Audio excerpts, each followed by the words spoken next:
Okay, we're going to start the meeting with the Pledge of Allegiance. Pledge allegiance to the flag of the United States of America and to the republic for which it stands, one nation, under God, indivisible, with liberty and justice for all.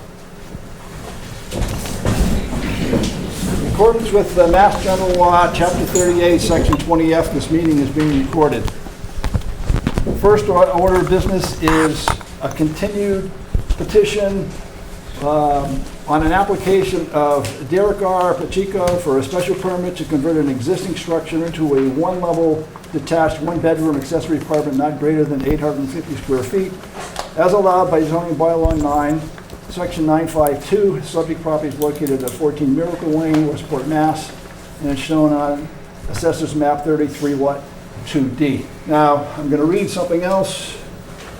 I was not at the last hearing.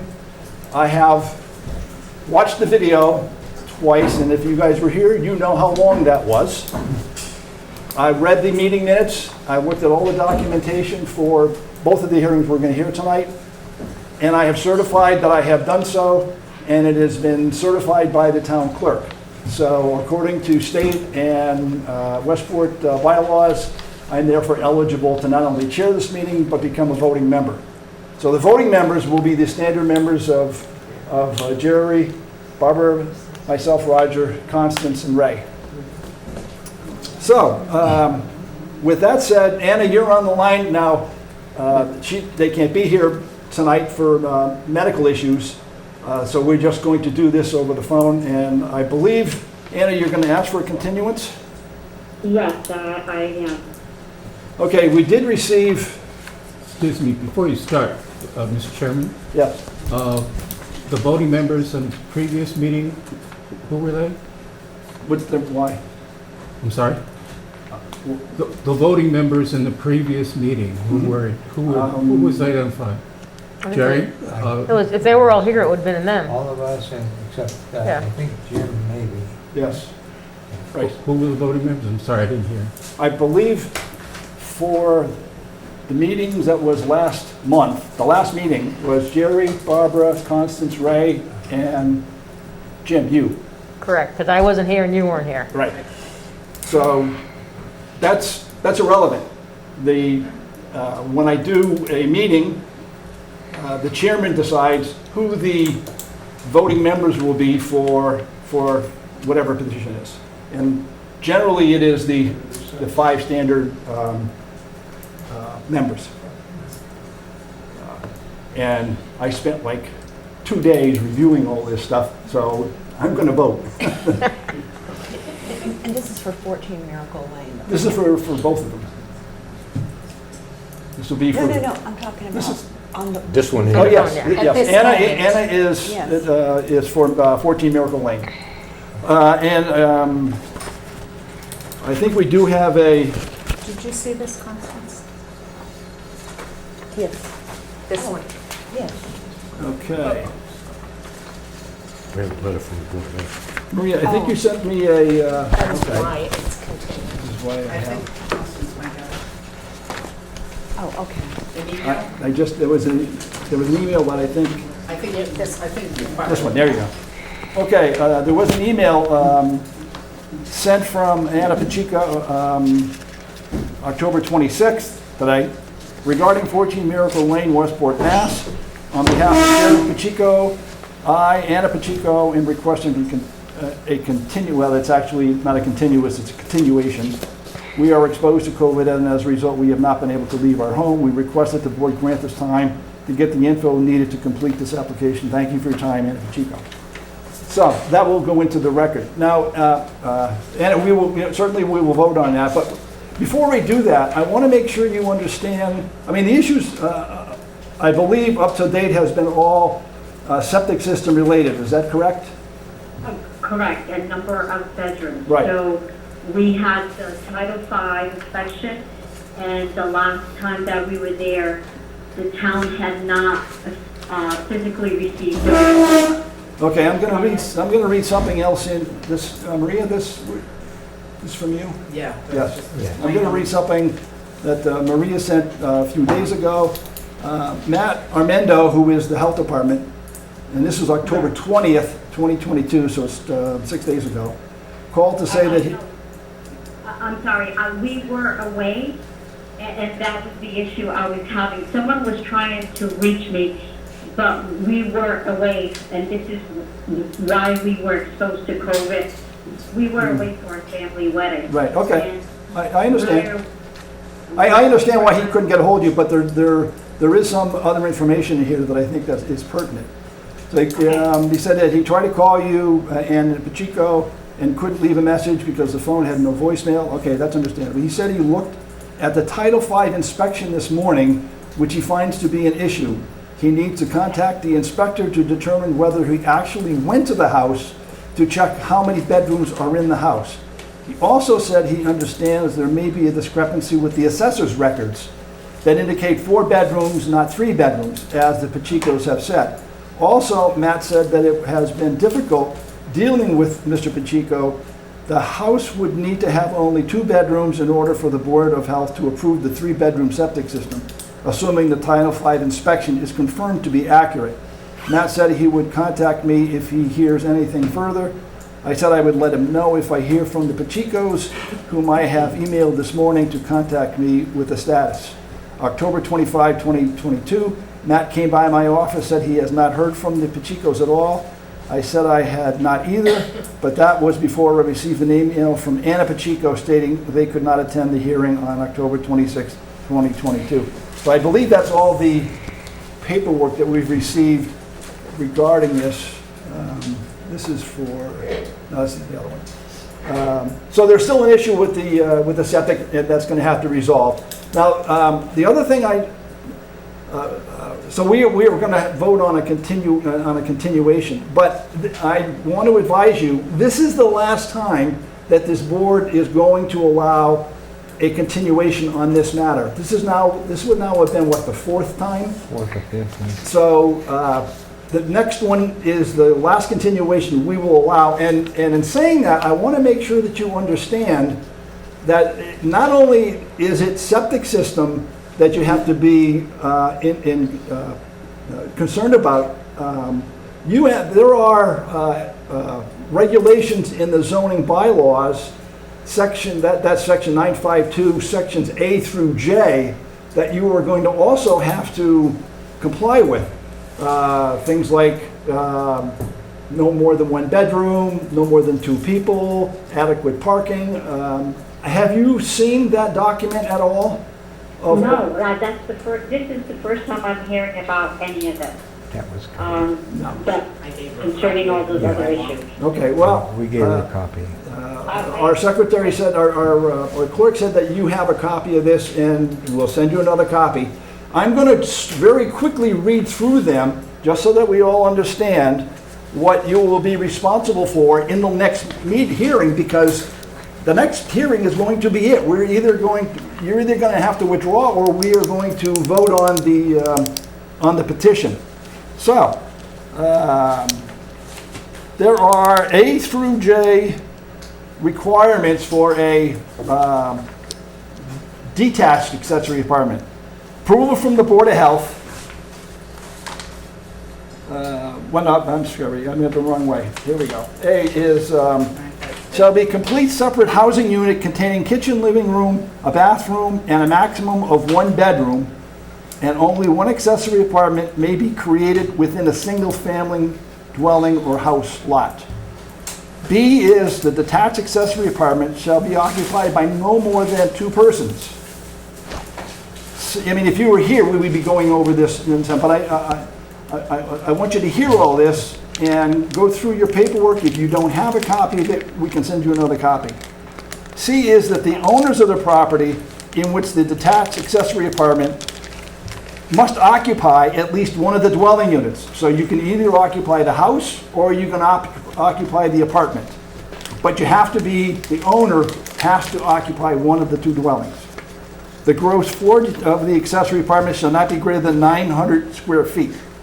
Off-street, D is off-street parking shall meet the requirements of the zoning bylaws. So that's something you have to work with Ralph on to make sure that you comply with off-street parking.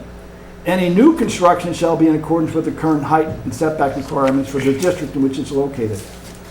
F is that, which is the one that you're having the issue with, is that prior to approval for a special permit, the detached accessory apartment, the septic system that will accommodate the additional bedroom must be approved by the Westport Board of Health and comply with state sanitary code. I mean, obviously, it's the one that you've been having the most issue with. G is any property that has been granted a special permit for detached accessory shall not be further subdivided unless all zoning requirements can be met for the district in which it is located. H is prior to approval of a special permit for a detached accessory apartment, the board shall make the following findings: that the detached accessory apartment will not impair the integrity or character of the neighborhood in which it is located, and 2, the detached accessory apartment shall not be detrimental to the abutting properties. And I is, in order to encourage the development of housing units for disabled individuals and persons with limited mobility, the zoning board of appeals may allow reasonable deviation from dimension requirements where necessary to install features that facilitate access and mobility, or to accommodate utilization of existing structures such as garage or barn. So those are the requirements for an accessory apartment, and we will, at the continued hearing, we will go through each one of these and make sure that in fact you do comply with them. Now, another thing that you have to understand, that, and we've been doing this now for some time, is if we were to grant a special permit for an accessory apartment, we would more than likely, and again, this is just from past experience, require a deed restriction such that as part of the deed restriction, which we have the form for, you don't have to come up with it, you don't have to have a lawyer generate one. It will specifically state that the owner will live on property, that there will only be one bedroom, that there will be no more than 2 people living there, those kinds, coming right out of our zoning bylaws.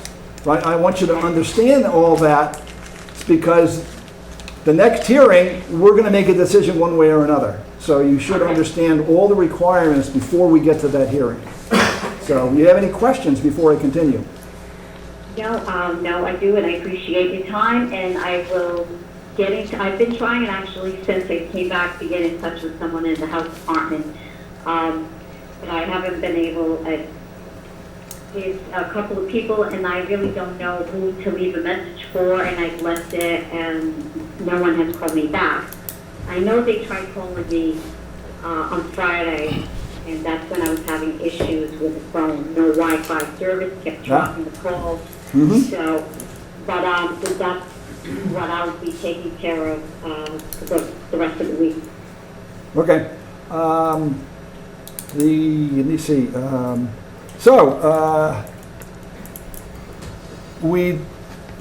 We have a request for a continuance. We have a hearing on the 16th of November that only has one item on it. I suggest we do it at that time. Definitely. Now, Is that 2 weeks in a row? well, we have one on the 9th and we have one on the 16th already. Right? Is that correct, Maria? Correct.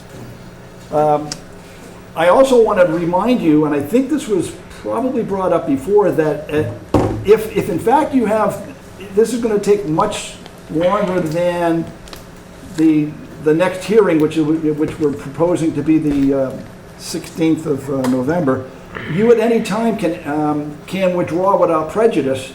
And withdrawing without prejudice means that the case is done. You can reapply the next day. And that then gives you a whole new clock to work with, rather than coming in and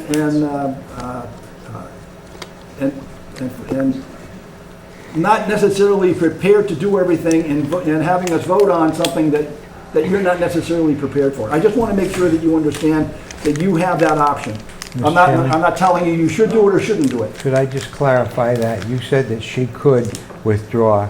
I would just like to be clear that She she can request to withdraw. us to allow her to Yes. withdraw. Slight difference. Yes. So anyway, just want to make sure you understand that. So we have a request from the petitioner for a continuance for till November 16th at 6:30 p.m. Do we have a motion to to grant the continuance. I'll make a motion to grant that continuance. I'll second that. All in favor, say aye. Aye. Nay. Nay.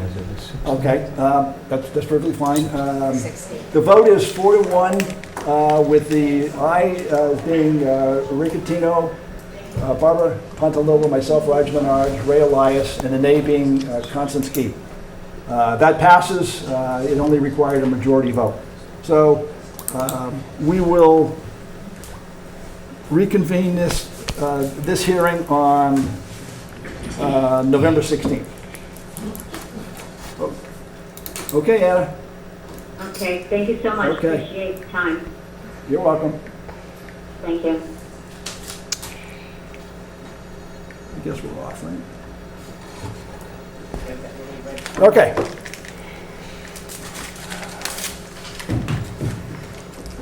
That takes care of this one for a while. Then I understand, by the way, your elections to continue. I have a hard time sometimes continuing myself. You have read that same thing to her Yes, I know. repeatedly. The next petition is not a continuation. The next petition is 135M Cadman Neck Road, an application by Russ and Carrie Dubois for a finding that demolishing the house and accessory building and replacing a single-family dwelling and attached garage shall not substantially be more detrimental than the existing non-conforming use to the neighborhood as mandated by zoning bylaw, Article 5, Section 523. Subject property is located at 135M, Cadman Neck Road, Westport, Mass., and is shown on Assessors Map 50A, lots 44 through 47. Once again, I'm going to go through the same. I have watched the entire video for that, for last month's meeting. I read the meeting minutes. I looked at all the documentation, all the pictures, and I have signed that I have done so, and it has been notarized by the clerk in accordance with town regulations and our town council. I am therefore applicable to chair and vote on this. The voting members will be the same. There will be Ray Catino, Barbara Pontalillo, myself, Constance Key, and Ray Elias. Point of order, Mr. Chairman. Yes. I was a voting member in the last meeting. Yep, that's true. Is there some reason that you don't Because want me to vote? as chairman, it is my duty to select the members, and this was a very controversial issue, and I certainly have a lot more experience at dealing with findings, and I therefore am taking over your voting position. Okay, and I certainly understand that you have more experience than I have. I've been on the board for 1 year, and I probably listened to maybe half dozen, 8 of these findings that we've done. And I think maybe that's it for a finding, a simple little paragraph that says not more detrimental to the neighborhood is plenty of experience to be able to vote on that. Well, like I said, I've made my let me point decision, out- and that's final. Let me point out, in spite of my motion last meeting to deny it, I have not said that I would or would not vote for this. I am Yes. still open. I'm waiting to hear what the people are going to be saying. Well, nobody's saying anything, because the hearing's closed. We close the hearing. It's only So- the voting members will discuss this. So, Mr. Chairman, when I started on this board, you welcomed Cynthia and myself because you petitioned through the town paper to have some volunteers to come and sit as alternates. You couldn't get enough people to sit to make a quorum, That's true, yes. Mr. Chairman. Yes, you're right. So we came. Yes. And you stated then, in a meeting, that you were going to be varying the participation of the members, okay? So now, what I understand from an email that you answered, I think it was to Maria, that you're going to have the 5 sitting members of the board vote, and that the alternates Well, if you remember why we have alternates, we have alternates primarily because if one of us can't make it, or if one of us can't sit on it because we have a conflict with that particular petition, then we would have 5 voting members. That is the primary reason for having alternates. Then, Mr. Chairman, why? And by the way, how many times have you voted? Several, correct? Several. So, and your services and Cynthia's services have been invaluable to this. All I'm asking, Mr. Chairman, is if you don't want me to vote, don't invite me to the meeting. No, I'm an I- alternate. You can call me up and I'll be right near the phone. I think it's important for all the members to attend all the hearings that they are capable of hearing because it gives us all that much more experience. But only 5 of us are going to vote. And we may not vote tonight, and then next meeting, somebody might be out, and Yes. you're the one in slop, because I wasn't here last I'd like to time. make a comment here. First off, we, as a board, have a set of rules and procedures that we have to follow. Within those procedures, it describes what an alternate is. For 2.5 years, I was an alternate, Yep. in your same shoes. I participated in all the hearings, but when it came time to vote, I had to sit back. After a hearing is closed, an alternate is not even supposed to give comments. And during these 3 or 4 hearings that we've had on this one particular item, you've made comments after we've closed the hearing, which in procedure is incorrect. I'm just bringing that up. And I think, just the same as Roger, that you and our other associate member are invaluable to this board. I said that when you were appointed at a selectmen's meeting. We need you guys. Okay. Excuse me, I would like to step back from this vote, and I would like to hand my vote to Jim. That's not the way it works. Well, I'm sorry, but I'm going to do it. I'm not voting. You can abstain from your I'm vote, abstaining. I'm but not the vote gonna- will be 4 to 1, or 4 members, Mr. the Chairman. way the rules say. Mr. Chairman, I think what you're doing is putting a taint on this vote. And No, I know you don't think so, and I do not disagree with you that you have a hell of a lot more experience on this board than I have. You've written most of this stuff. I don't know if you wrote this silly paragraph about that. No, that comes from the state. Well, it said You know, state. it's, I don't know. All I'm saying is, I did nothing to be discluded no. from this, and that I feel like, Okay, Constance, are you disqualifying yourself? I don't know what the backstory is. I don't, think I feel ill. I think I've got COVID too. And so I think therefore I shouldn't be exposing anyone, and I'm going to step back, and now you do need an alternate, I'm and going I to step think it back should be also, Jim. Mr. Chairman. But it has to be Jim. I'm not qualified, I wasn't here the last meeting. Oh, Jim, you have to sit. She wasn't qualified, she's not qualified to sit. I'm going to sit, I'm going to excuse myself. But if we do, then we have to close the hearing, and then we're going to start all over again next month. Mr. Chairman, I didn't precipitate this. No, I'm just saying, we now have one less member, and since you were and now we need an alternate, and you were the only alternate that I can select, because I wasn't Cynthia here wasn't here at the last meeting. And I did So not I would watch the appreciate video. it if Mr. Chairman, you know, as with all your experience, that a finding is a majority vote. It's not a 4-to-1 vote. That's correct, it's a So majority. you can conduct this meeting with 4 members. Can I read right from our rules? Voting requirements. A quorum of the board consists of 4 members, regular or alternate. Should fewer than 5 members of the zoning board of appeals sit to consider an application, the applicant shall have the right to request a continuance of the application until such time as a full 5 members of the zoning board of appeals, alternate members included, may be available to hear the petition. But we still can make the vote if the petitioner would like that.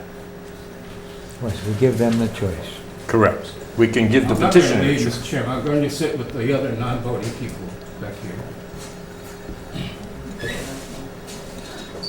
Those that know me know I umpire a lot of games, and you got to go by the rules when you're doing that. So I like to go by the rules.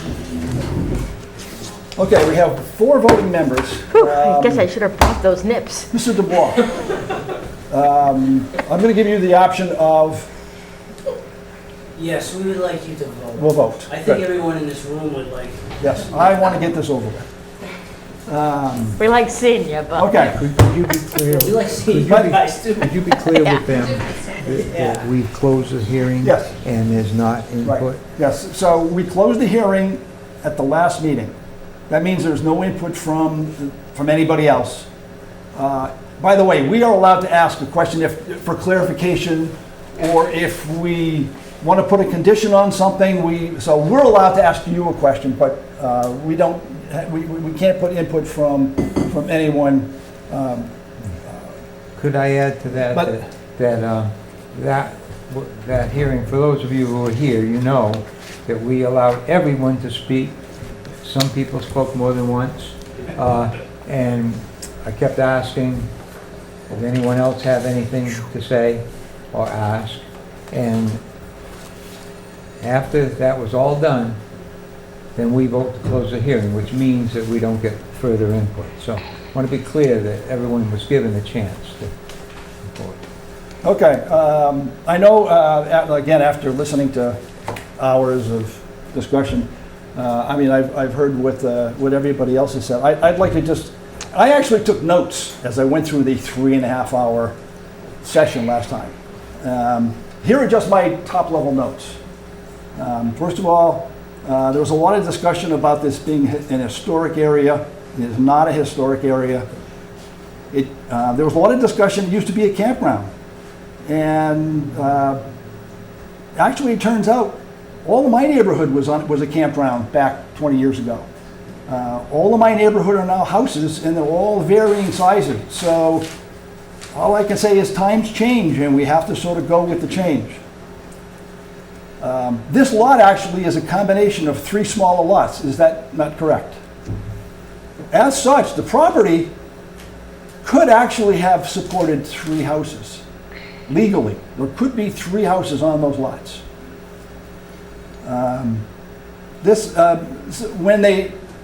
It wasn't your previous owner that actually merged those 3 lots. Isn't that correct? Mr. Barron, yeah. Personally, I don't believe that the owner should be penalized because they have a larger lot.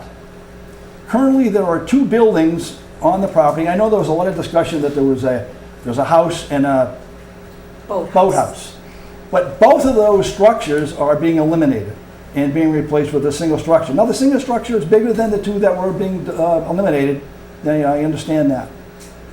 What I can see from, after listening to a lot of the people is, and by the way, we get this an awful lot. Many of the complaints are based mostly on resistance to change.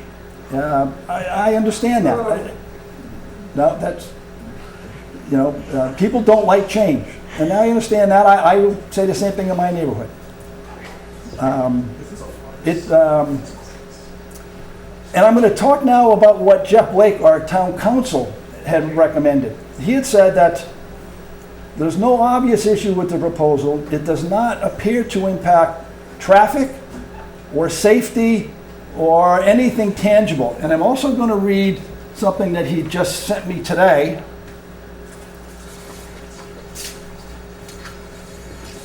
And he says, he goes through, there's a couple paragraphs that talks about whether it was a variance or a finding, and we all agreed it was not going to be a variance. So I'll skip down to the part where he talks about a finding. As to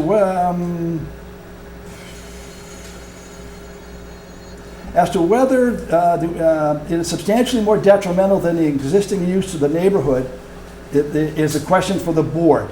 I note, however, that in my opinion, basing a denial on architectural design or the history of the neighborhood would likely be subject to challenge on an appeal. While not an exhaustive list by any means, in my opinion, permissible issues of inquiry and basis for concern by the board would be such issues as increased traffic or safety concerns based on driveway or siting of the building. Additionally, because there were currently 2 buildings on a lot combined, the lot area coverage is more than the proposed new construction. Basing denial on building size alone would, in my opinion, subject to challenge. Again, this is from our attorney. One of the other things that I know wasn't talked an awful lot about is replacing a whole septic system. Now, I know that septic systems in that whole area are an issue. I mean, there's a lot of old septic systems there that are not really a whole lot more than a trash can in the ground. I mean, I'm being a little bit facetious, but they are certainly not up to code. So I would think that that updating a septic system that part of it, I believe, would be Less would be detrimental. less detrimental to the neighborhood than leaving what's there now. So, again, just my top level note. And the other thing, the four members, I want to remind the members that since our zoning bylaws say that we need three positive votes to approve, I would prefer to accept a motion to approve, even if all of us plan on denying it. Because, and again, a motion to approve is not a vote to approve, it is simply a motion. Same thing with a second.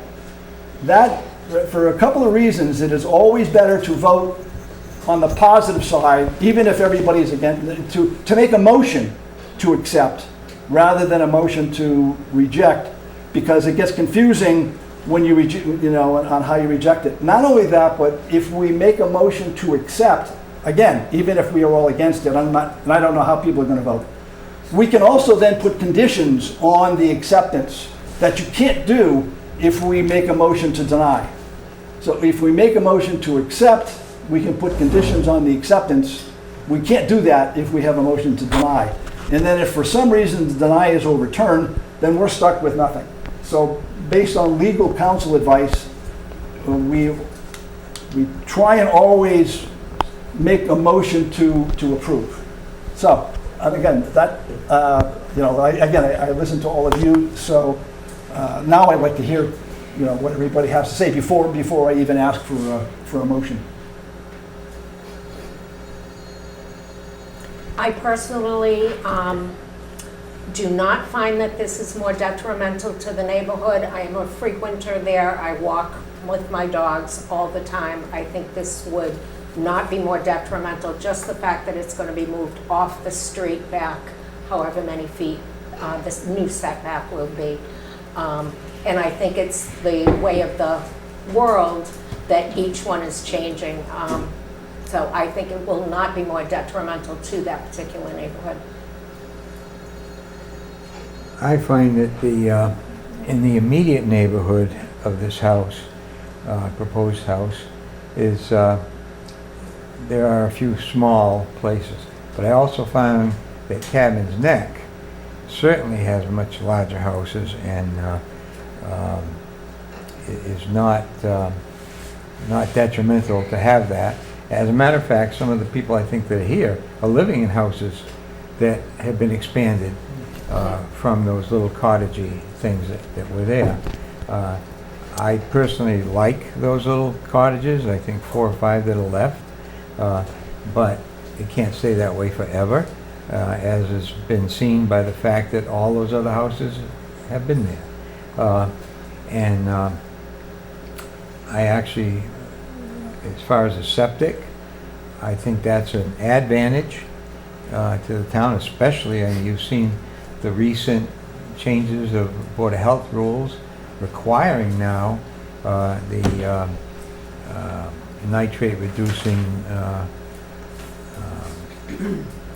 septic systems, and I suspect that's going to have to be in this case too. So I see that as being an advantage to the neighborhood and the river and to the town. I think it's this kind of thing, if it weren't sitting there, this would be a no-issue situation.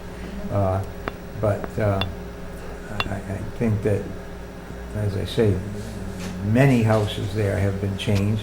We have an application coming in a couple of weeks for another one that's in that same neighborhood. So I don't see it as being a big deal. I think once that house is there and it's new and it's nice. It's not an eyesore.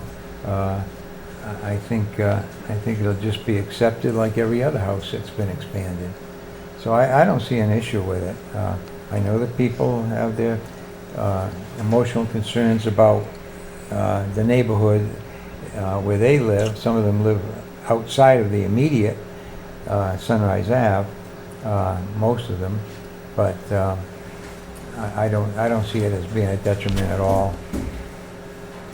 I'd like to make a motion to approve the finding that demolishing the house and accessory building and replacing it with a single-family dwelling and attached garage shall not be substantially more detrimental than the existing non-conforming use to the neighborhood as mandated by zoning bylaws, Article 5, Section 523.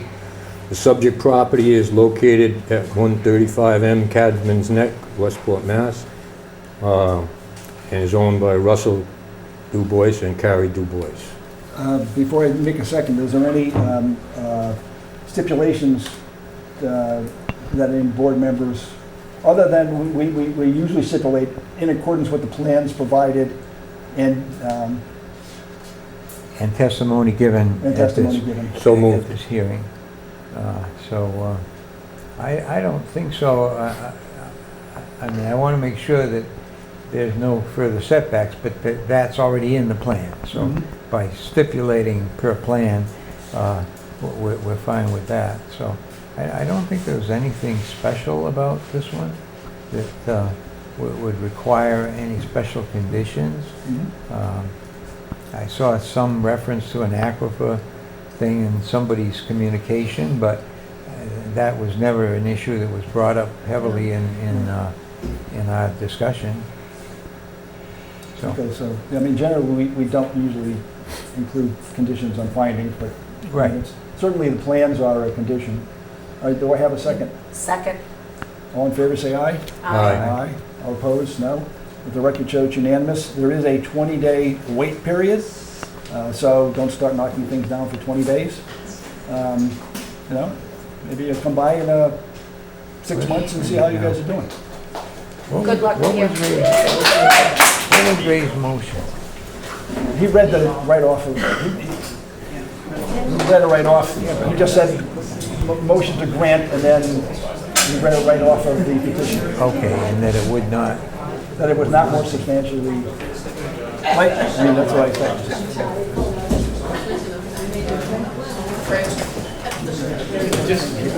You saw me writing stuff down before the meeting, right? I was over here, right?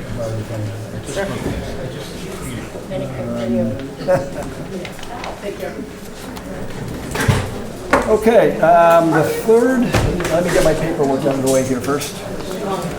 Mr. Chairman, before I leave, I would just like to request that, I made some notes before this meeting, before you arrived, on the back of this paper you gave me. Could you make copies for the board, pass it out to me, please? And what I would say is, since we're still in session, it's certainly your right to do what you did. I feel it's unfortunate. And I, like you, can participate at any time you want me to vote. But I don't see any sense of me showing up for a meeting when you have changed your policy from when I joined this board. Not really, my policy always has been... Please don't interrupt me, Mr. Chairman. Mr. Chairman, I am speaking, okay? I do have the floor. Yes. All I am saying is this, is that I have no intention of imposing my will on anybody. I thought I was supposed to be here to look at the facts and vote. Corrupt process I've ever witnessed. Don't give me that, I'm talking to you. He's talking first. I'm talking to you. Yeah, but he's been talking to Pass them me. up to the Total corruption. Yeah, that's correct. Just read what I wrote down. Your case before is the over. meeting. Please. Okay, Mr. Chairman, can I finish speaking? oh, I thought you were still I'm done. just asking you to read what I wrote down before the meeting. Roger? Could I say something? Those were the same august opinions that you offered to the meeting because you had so much more experience than I did. The same opinions, I was sir. going to try to And tell him. I did not Oh, okay, go ahead. say I would vote for or against this. Probably if you read that, you'll see that the preponderance of my reasoning would be that I would have voted for it, sir. Okay. Thank Good you. night. Call me when you need me. Jim? I don't think you're going to. The reason for you to be here, Jim, is you have to hear Jim? most of the, I had to sit through 2.5 years of listening and not having to vote. And then somebody doesn't show up, and then you gotta vote. And if you didn't listen to all of that Don't ask me stuff, to you'd come have to here do what thinking I'm Roger gonna did. vote, and then I'm not gonna vote. No, he Okay. said, no disrespect here, but Roger made it clear he was voting on this last week, 2 weeks ago. He said, I sat through it, we're gonna have a full board, I so know. the fact that That's you're why I just- brought it up. but if you're surprised, then you I'm shouldn't have not showed up. surprised. Then you shouldn't have showed up tonight, if you thought you were wasting your time. That's not true. I'm going to move on to, I'd like to just say one thing regarding that issue. I also always felt that the alternate should have more activity to gain the And experience. that's what I was told, Jerry. So, I tried on several occasions to recuse myself from, even though I did not have a conflict, and even though I wasn't sick or whatever, but I just wanted to step out so that the alternates could have, I was told, and I've never seen this in writing, that I couldn't do that. If I'm able and I don't have a conflict, then I can. So, that's something maybe we could look into and so forth, because Jerry, I would like to do that. Jerry, the chairman has total power over who's going to vote. When I joined, I was told that the chairman would appoint members of the 7 people who are serving on the board. Not necessarily, I don't, all I'm saying is, once I was told I was going to vote, which you told me because you were the vice chairman at that meeting, I assumed that tonight that I would be doing that in spite of what you said, okay? I read the same thing you did, and I was concerned. But I thought that the chairman would have more equanimity to allow me and have a little bit of confidence in me. I do have some experience in boards like these. And I'm just disappointed that now this is going to be another point of contention in town. I don't want it that way, but what can I say? I'm in that situation. well, And if you need me, I'm available. Call me. I'll call you back and I'll be a part of the board. just let me reiterate what town council has told us. If the 5, I'm going to call the permanent members, are available for a petition, they are the ones who should be voting. It's only when one of the permanent members is not available that the alternate should be Mr. voting. Chairman, And you voted several times, and you've done a great job. I have no issue with Mr. that. Chairman, I've used the same rationale you used. I had to do This is it. from town council, not from me. When I was on the planning board, I did the same thing. I reviewed everything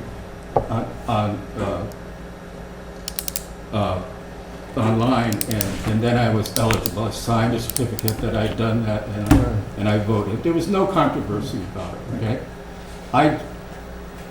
In spite of what I read in your email, that you were going to have the 5 sitting members vote always except for when there was a need for vacancy, I thought that was okay. But I was part of this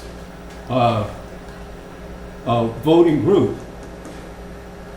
and I did all I could to get those people to come together, okay? You may have not agreed with it, but I did everything that, that you told those people. I did everything in the last meeting. So I take your suggestion that you have more experience than me in votes of findings, and I'm sorry, I'm just Okay. very disappointed, Okay. no, and okay. I'm leaving. Thank you. I'm going to move on then to 581C Drift Road. Application of KCP Anaral for a special permit and/or variance to convert the existing detached structure into a detached one-bedroom accessory apartment containing no more than 312 square feet as allowed by zoning bylaw Article 9, Section 953, and/or a variance to grant the special permit on the ground that complying with Section 953, Section C would be a hardship and would not be impacted by the integrity and character of the neighborhood. Subject property is located at 581C Drift Road, Westport, Mass., and is shown on Assessors Map 53, Lot 12A. Again, we will, the petitioner will come up and provide whatever information is appropriate. Petitioner here. And then the board will ask questions. After the board is done, then I will open up to the audience. Voting on this will be Jerry Catino, Barbara Ponalillo, myself, Ray Elias, and Cynthia Kuzekowicz. So, whatever you, Jim Nickel. Evening. Okay, so I did provide a packet, so I'd like to just kind of go through that first, and then I can get into a little bit detail on, the hardship I'm describing. So, you ran through the map, lot, locations. As you mentioned, 581 B and C Drift Road. It's one lot, there's two houses on it, and what's in question is 581C specifically. It's a 312 square foot, one bedroom, one bath dwelling. Been used this way for 60 plus years. Originally that property, for context, was one lot, so 581A, B, and C. We're all in the same lot. I purchased them off my mother. It's been in the family for 60, 70 years. She had come before you all to subdivide it in the hopes of trying to sell it separately because the odds we thought would be better that way. Unsuccessfully was able to sell it. They were for sale for 2-3 years. So I decided I kind of wanted to keep them in the family, buy them, and use them as rental properties. So that's what Those are the two white houses. Correct. Okay. Yep. And then, the house we're talking about, if you look in the front, the one on the left is kind of a smaller one to the left. That's what we're talking about. So if we go through sections A through J, it meets all the size. Yeah, why don't we do that? Yeah, that's fine.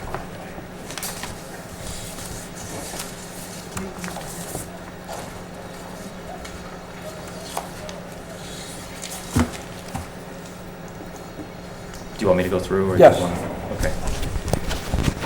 Okay, so section A, the intent of permitting the detached accessory apartment is to, and I'm assuming it's choose one here, but provide older homeowners the means of obtaining rental income, develop housing units in single-family neighborhoods that are appropriate for households at a variety of stages in their life cycle. I'm not sure where you're reading from, but we're just going to read A through J.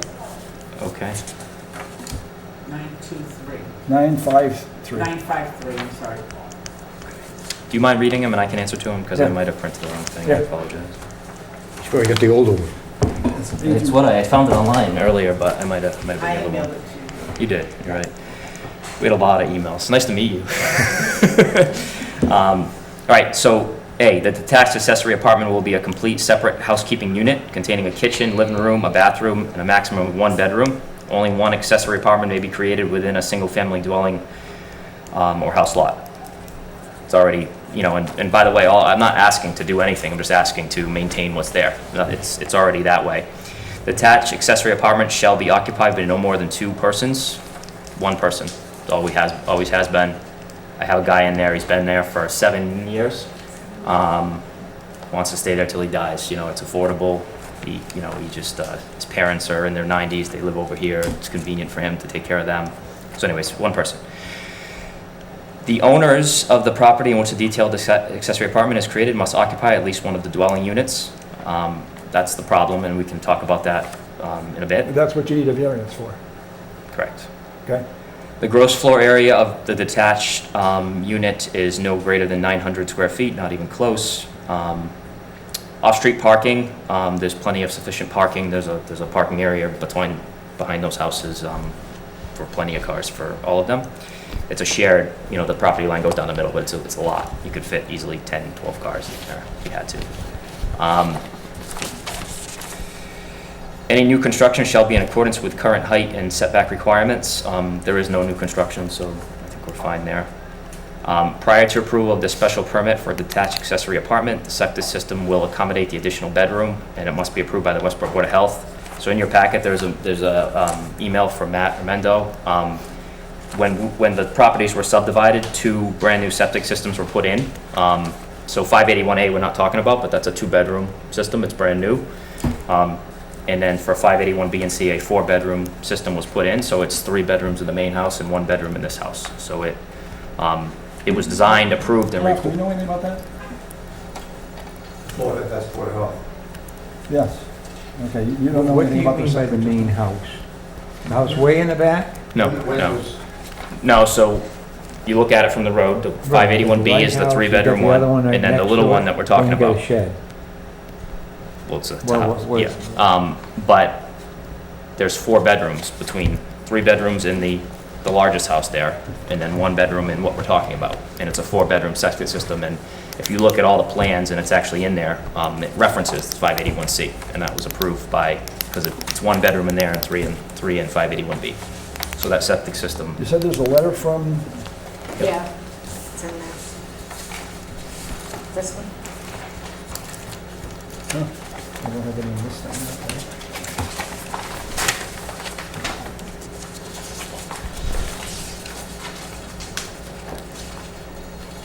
so it's an email, but it's from Matt Armendo, and Maria's copied on it as well, as was myself. Okay. Do you find it? Are you Yes, okay with I that? have. Okay. All right, where did we leave off? I'm sorry. Any properties as granted a special permit for a detached accessory apartment shall not be further divided unless all zoning requirements can be met. I have no desire to further do anything. I just would like to keep it as is. Prior to approval of a special permit for detached accessory apartment, the board shall make the following findings. The detached accessory apartment will not impair the integrity or character of the neighborhood in which it is located. The detached accessory apartment shall not be detrimental to the abutting properties. So I'm not changing anything. This is the way it has been for, like I said, 60-plus years, way beyond me. I do have 2 letters from abutters. They were all notified, and I'm happy to read them, but basically... Actually, I'm going to have you do that because the handwriting... Yeah. No, why don't you finish the... Yeah, but, there's no concerns, and they're, encouraging of it, and I'll read the letters. And then in order to encourage development of housing units for disabled individuals to persons with limited mobility, the zoning board may allow reasonable deviation from the dimensional requirements. So I don't need deviation from the dimensional requirements. So that's, do you want me to read the letter next, or? Yes.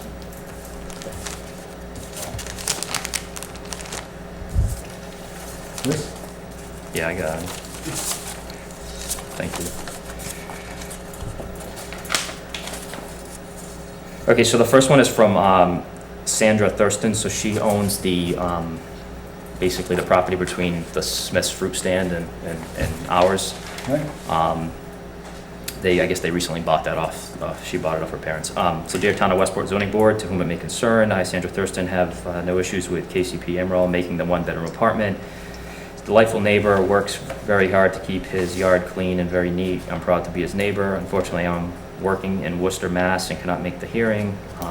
Sincerely, Sandra Thurston, P.S. You can call me with any questions or concerns, and she gives her phone number. The next one is from George and Sue Smith, across the street.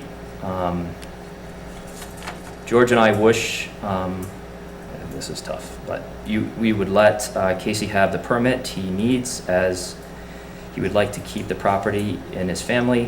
His dad, Paul, and mom, Joan, worked hard to be able to keep it in it for their children. His mom is proud that he was able to do that. Without the permit, he might not be able to keep them, as expenses in this day and age keep rising. Amarillos have always been very nice neighbors and have always been kind and considerate. This year, we were able to finally get our property settled. Our daughter Sandra, who we just heard from, grandson Troy, bought the 2 pieces of land on the side, and now George and I and our children own the whole 79 acres. Please let the Amarillos have the same pleasure. Sue Smith. Okay. So, if you want me to get into the occupancy piece, do you have any other questions? I can go wherever you'd like. There was part of this comes from a decision from, I have it here. go ahead, you have it. I have a real concern about this because back in 2018, Joan Casey Emerald came before this board. Is that your mother? Yep, she's right. Okay. But yes. And requested certain things to be changed, and I believe with the, in order to get the ability to sell some of it, if I recall. That's correct. And so this board worked very hard to try to come up with I know you did. a reasonable accommodation for the family, right? And I just happen to be reading it here. It says, I happen to be one of the people, Roger was another, Barbara was another, Constance Key, who left tonight, was another. Anyway, we heard that case, and there was some real question about the legality of those buildings being residences at all, okay? There was no evidence presented. We asked for it, but never got any about any of those other residents being permitted uses for residences. I saw something here about, there was discussion by the board at that time. It was noted that there were no records of building or Board of Health permits for any of the non-owner occupied structures that are or have been used as residences. Do you have any comment about that? Do you have permits and stuff that you've gotten? I'm 34 years old. They were done 70 years No, ago. but I didn't know if you went back and researched and got some Yeah, of it. no, what I do have is, and I'm happy to talk about the 581 D and F, but I don't own that, right? So if it's okay, I'd like to keep it, we can talk about it, but I know what you're referring to, obviously. Yeah, we're talking about C here. Yeah, so that property has been multi-houses all along. It's been taxed that way. There's been building permits. There's the census records. Building permits? Mhm. I heard you say? Yep, we've got one right here. Okay. You said all along, so all of them Electrical, were it wasn't, building permits? it was a permit for an electrical service, not to build it. Okay, let's be clear, okay? Yep. Building permits for all of those structures. That's not what, yeah. To clarify, no, I don't have that. Okay. So, the vote was to approve the requested side setback variances with the following conditions. And the very first condition, it was intentional. There was a lot of discussion about it. The structure on Lot 1, identified as 581C, shall not be used as a residential dwelling. Are you familiar with this? I am. Okay.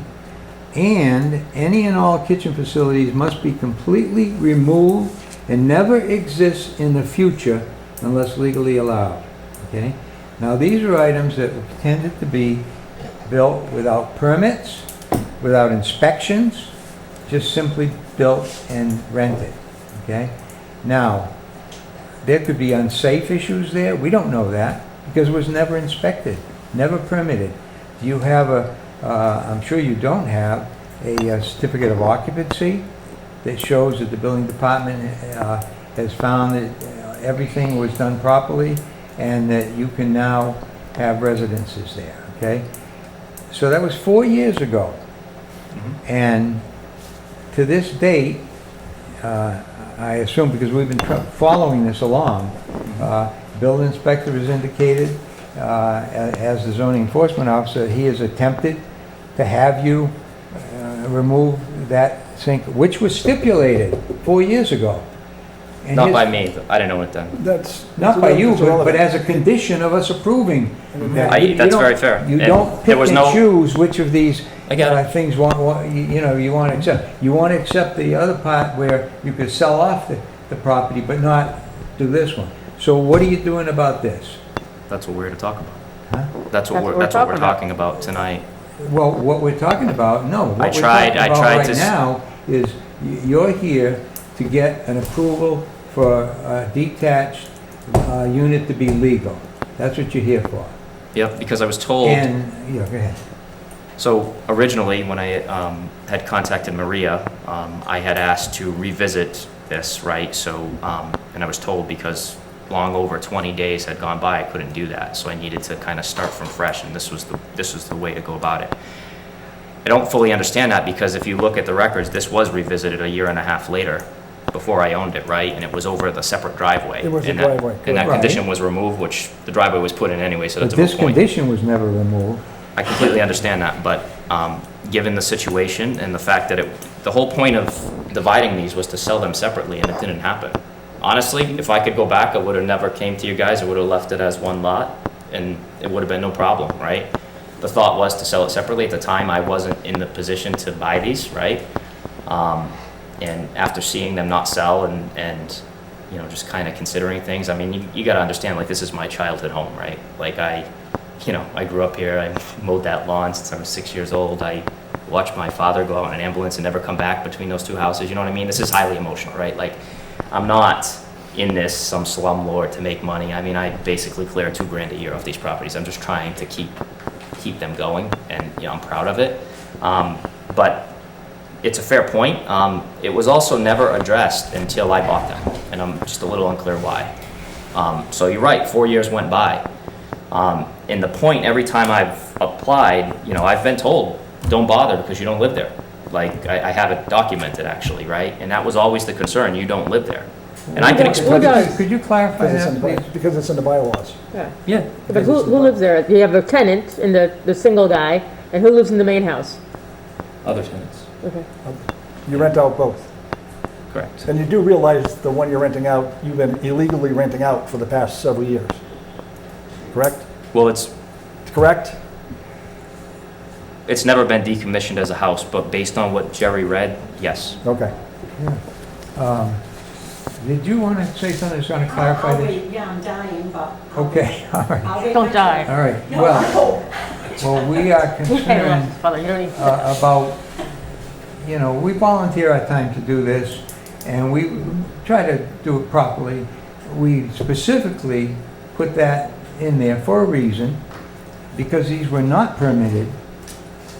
We could have done similarly to the other houses, because there weren't permits found on those either, but this is the smallest one. Am I correct? This is what I've been reading was Yeah. a shed, and now it's been converted to a residence some years Well, back. Many I years, have a but little yes. bit of familiarity with the property. I visited the lodge house that's, you know, way in the back toward Route 88 with Paul Amaril's previous wife when she was dying. Yeah, I And remember you saying that. so I have a little bit of familiarity with that, but I'm certainly no expert on it. But we could not find any records, not we, the applicant could not find any records, nor were there any records purported to be available in the building department, the Board of Health, any of the permitting departments. So the concern is that these were never built with permits, inspections, and so we felt this was a fair way. We try to help the situation, but we never expected that it wouldn't be done. How are When they? you bought this property since 2018, is that correct? Is that what I'm understanding? 2020, yep. Yeah, okay. So when you bought it, were you aware of this zoning decision? I was, Okay. before I bought it, when I did the fire inspection, I actually invited Ralph out to the property, he walked it with me, we did the Oh. fire inspection. Okay. And he advised me that I needed to come back before you all and address the situation. I've attempted What do you mean by to, come back? Didn't he say to you that you had to he get said rid that I of needed to kitchen? address it, and if you didn't approve it, if it wasn't What do you mean by rectified. address it? Get rid of the kitchen and get rid of the person I living either, there, right? and I've got all his letters, he's doing everything right, I either need to get rid of the kitchen, or I need to come back and address it with you and try to either have that reversed or start over or whatever. I can't have it reversed because it's been 4 years. So it's, I don't, there's different angles, right? But, he advised me I needed to, and I don't want to speak for you, like, you advised me I need to come back. Is there anything you'd like- Exactly, you need to come back, but the other main thing with me as zoning officer with the property is, it's a pre-existing non-conforming. It's been existing since over 10 years. 10 years is the statute of limitations on zoning violation. So these properties are like this for more than 10 years. But that 10 years is on the building, but not on the use, is that correct? On the zoning, zoning would be the use, tied to the use, and the building is the building code. This board could also ask him to get permits, if this board allows him to get that, use that as an accessory apartment, he needs a building permit to make the conversion go through. So the board could put down that he needs a building permit to convert the X by X structure to be converted into a one-bedroom detached accessory apartment. The part of him not living there, that's your, Yeah, that's our problem. Yes. So how are they being taxed? Multiple houses has been that way. multiple dwellings on the accessory buildings. I'm sorry, what did you ask? I asked how they were being taxed. The town is Oh. taxing them Yeah. as their separate buildings, so technically regardless, I think your issue with the building permits is moot, in my opinion, because the town has benefited from the fact that they've been taxed as separate units. They've allowed that to occur, Right, we not have- us, the right. town. We have never considered how things are taxed as making them legal. Well, yeah, I mean, there's a lot to do before we make them legal, but I think the fact that they don't have building permits is moot because they've been taxed as residences. So that means that's How- basic, well, the how town about- has said they are residences. How about the fact that they could be very unsafe? Because they weren't built with permits, they were not Then inspected. the town shouldn't be taxing them as residences. The assessors tax by what they see, Yeah. has nothing to do. No, I agree, but I think, I sort of, am leaning towards something what Ralph just said. I think if we are even considering approving this, I think he needs to go in and get a permit to make sure that building is safe. He needs to get a permit.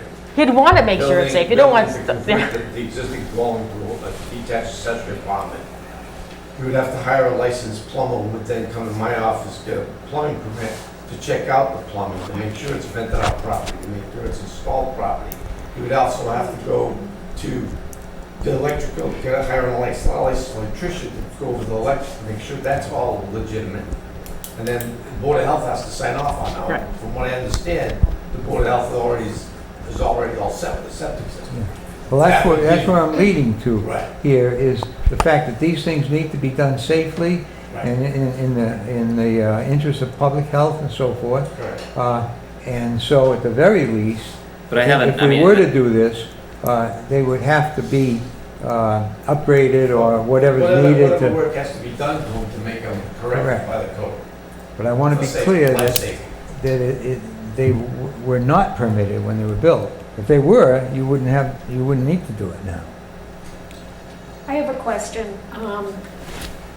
When we granted the finding in 2018, was one of the conditions that that kitchen would be removed in that building? Yes. Yes. It Okay. says, Can I any and all ask kitchen you facilities why must be each- completely removed. Why between 2018 and 2020, when you sold the property to your family member, why was that not done for 2 years? Are you talking to me? Yes, I think I am. Oh, You, good. you were the owner at that I time. gave it to 2 real estate brokers because I didn't want to bother my kids up there because of their responsibilities, and they went through a lot. We went through a lot with my husband dying. They were 13 and 17. So I gave it to the realtors, and I was promised the world, and getting off on things, I was told it would sell, and it didn't sell. all would come along were investors that wanted to buy a dirt cheap. And then I was thinking of the. The house was empty though, right? So at the time when they were for sale, if I remember correctly, the big house actually was left empty. And I think, I kept them empty for 2 yeah, years. and I think the realtors kind of advised, like, because if it was somebody that wanted to do an owner-occupied situation, they could come back and it was already there. Like, why Yeah. destroy something and I build it don't again? think, yeah, and I don't think just the fact that it was bought within the family is any really issue here. Oh, no. Not mean, I with don't- the you know, family at all, it's because- just that for 2 years, that condition of you granting the finding Yeah, was that- not carried through. Yeah, that should not And be there was held. somebody living in the small If he was a third apartment, party correct? buying this house, she wouldn't be here, and I don't think we should be asking that question. Okay. I mean, I'll I respect mean, that. you know, I could be wrong, but I just think that it could be, you know, it could be me sitting there who bought that property, and you wouldn't be asking this woman that question, because No. she wouldn't be here. The right? previous owner would not be in the Right. audience, most likely, Right. so I will respect So- that comment. Can I still talk, or do I, I'm not used to meetings like this. So investors would come along and want a dirt cheap, and you know what would happen, they just want the money, they would put anybody in there. So Casey said to me, you know, what's going on with the house? I said, they want it dirt cheap, and I'm not gonna do that, so I was gonna keep it. But he said he would take them on because he knew financially, retired teachers don't get much. In medical problems, he would help me out and buy it, so that's what he did. But I had an attorney in 2018, John Mackey. He checked all those houses, and who lived in those houses was farmers from Idaho. He traced it, I got all the papers, I gave them to him. He traced everything who lived in all those houses. By the way, I got married in '87, Casey was born in '88. When I came along, everything existed there. My mother-in-law, everything was there when I came along. And as far as the work I had done, I used to teach at Boca, that's how I met my husband. I had all certified, inspected, you know, what do you call them when they're plumbers? They all have their license, plumbers, electricians. I never got anyone without a license, so everything, believe me, I am very careful. But you couldn't have gotten the building permits because Building they permits. weren't allowed to have more than one residence on a lot It was Back in- grandfathered back then, It was grandfathered since in. 70. No, Oh, no, that was before 70. Those, you Okay. just said it was around 87. No. she's saying when she or I doesn't really have previous context to 87, 88, right? But I know the large house in the back, 5A1F, was built in 72. These houses that we're talking about were, you know, like it's 1900 on the card. Like, I don't even know when they've been around way before that. Correct. But still, But they weren't residences. But we're still, They we're were, that's the census work. we're still all running around the bush. They, Yeah, That we made a previous decision that said that the smaller structure could not be habitable, and the kitchen had to be removed in order to make it non-habitable. We made, Yep. and we did that in order to, you know, to allow them Yeah. to break up the property. So how, when, and why So I it can't, all so, came to be, Yeah. we made Yeah. a decision in 18 that said, you need to remove the kitchen and nobody can live in there. And no- Obviously, that's been ignored. hasn't, but well, well, I that can, wasn't ignored, I mean, it's been ignored for him for 2 years now. I mean, I don't think we should be going back to, in 2018, was that finding recorded in the deed? Did he have again, let's pretend they're not related. No. Did he have notice of that because of the He deed? said he did. I just No, asked. it has to be a legal notice. Yes. So he didn't have, Regardless, when you do a title search, you pull up all the documents, you pull up all the restrictions. Yeah. And that should have been there regardless. then you can go to your title company now and, So, but regardless, You got title it was a insurance. legal decision. so I'd like to address, So, I'd like to address the, you know, the 4 years or the 2, I can only talk to 2 years. I realize it's a weird scenario, right? But like, I was in charge for 2 years. yep. I've tried to submit an application to come back 3 times. I was kind of told, As Form- a- right. Yes, I've worked through Maria. Yes. I was, I was kind of told, like, you're wasting your time, why are you bothering? Like, it was almost like I wasn't allowed to submit one until and I apologize if I was rude or anything, but I have the emails. I mean, I literally have in writing, you're wasting your time, they're aggravated with you, why are you going back? And I just don't. Would you be clear what you were trying to do? You were trying to do a detached apartment at that point, or you were just trying to? I was just trying to come and have a conversation, address the fact that, Ralph keeps following up. I'm not delinquent, right? Like Ralph was there the week before I bought it.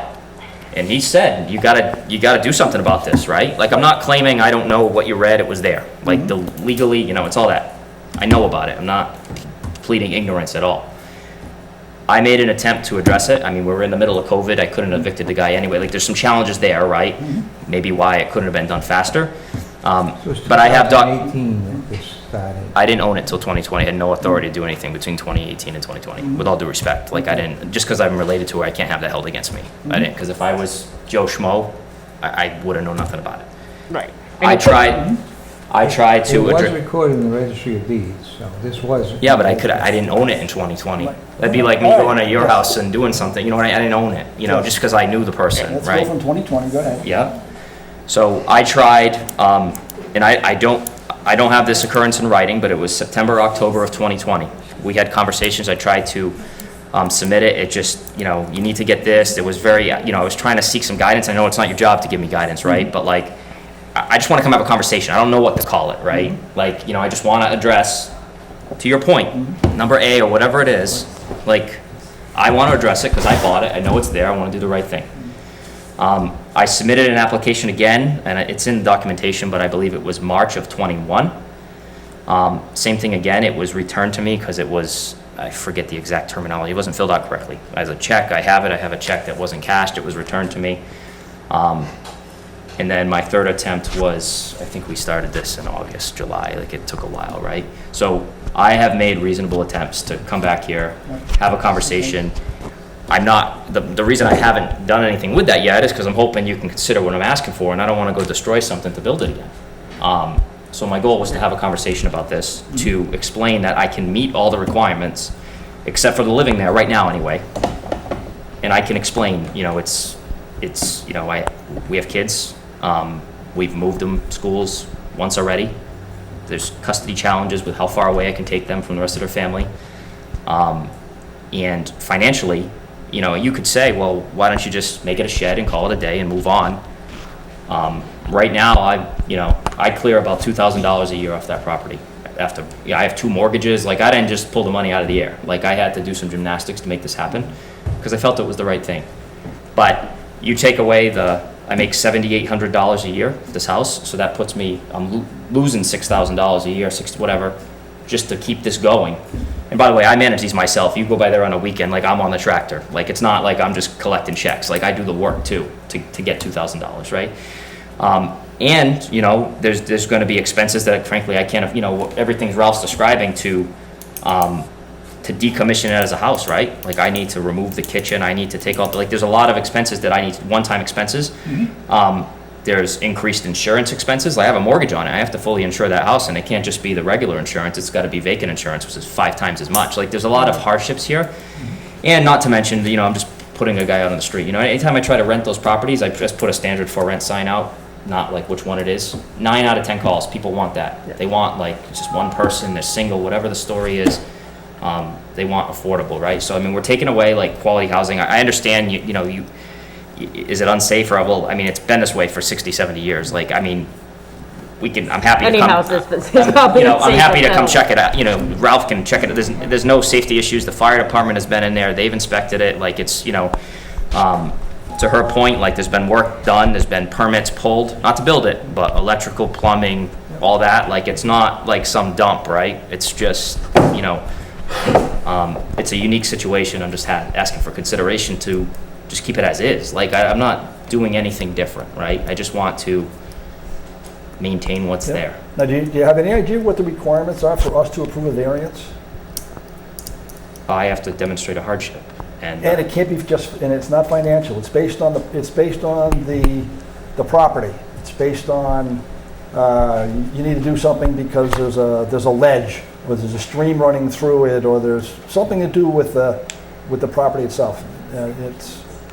It's not Well, I have necessarily, it's not a financial consideration. Yeah, well, I think that's a piece of it, but to your point, I mean, I have. And that's from the bylaw, I'm just, Yeah, no, I understand. I have what is currently a house. You could, like it's been used that way forever. Reasonably, I don't know what to do with it. It's just going to turn into a decrepit building. Can't really be a garage or anything because the septic system's right there. Like you can't drive. Like there's nothing else that can be done with it other than literally to lock the doors and never go in again. You know what I mean?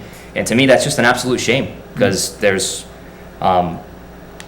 people that need that, and we're just taking away affordable housing, right? And it's not $650. I'm not like robbing anybody here, right? Like, I mean, you couldn't get a room on a 4th floor in Fall River for that kind of money these days, right? Average rents in Westport about $1,800. I'm just, trying to do the right thing by him. He sent me a text earlier. He had to work, but he's like, just do your best. Like, he's really down and out. And I know that doesn't, I'm not saying that matters, but like, I'm just, trying to do the right thing for him. I'm trying to, just keep this going. And it's a real challenge for me, and it's there. Like, this is nothing I created. I fair point. I can't speak for what was done in, 1960. Like, and just because I'm related to the guy that did it, I can't have that held against me. I lost him 17 years ago. So I don't know. I mean, that's the story. I'm looking for solutions, right? Like, I know, I'm looking for, how do I make you all comfortable with what I'm trying to do? I don't want to change it. I literally don't want to change anything. I have, all the neighbors were notified. I read the letters.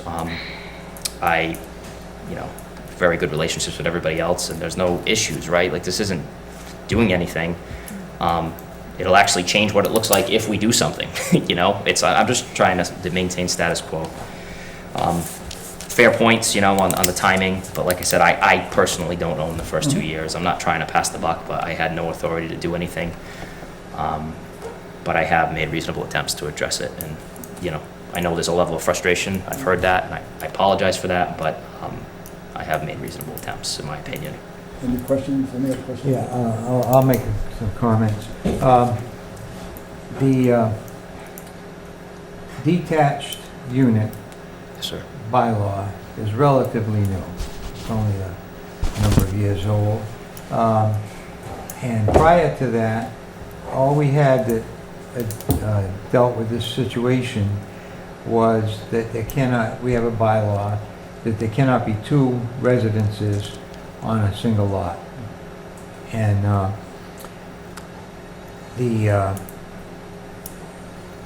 and then there came a restriction, or should I say a loosening of the restrictions, by allowing attached in-law apartment within an existing house. And it was that way for a number of years. So if you had the house and you wanted to put your in-laws in there, you could do it within the house, but not a separate one. Then, a few years back, we did the separate one. But it was very, very targeted to a certain type of thing, and it was not meant to have somebody who doesn't live there collect some rents. It was clearly stated, even in a bylaw, that one of the purposes of this detached was to allow an older person, retired person on a fixed income to be able to live on the property, not have to move away, but they had to live in one of them. Yeah. Okay? And at the same time, they would get some rental income. So it wasn't against rental income. It's right in the bylaw. Okay? Yeah.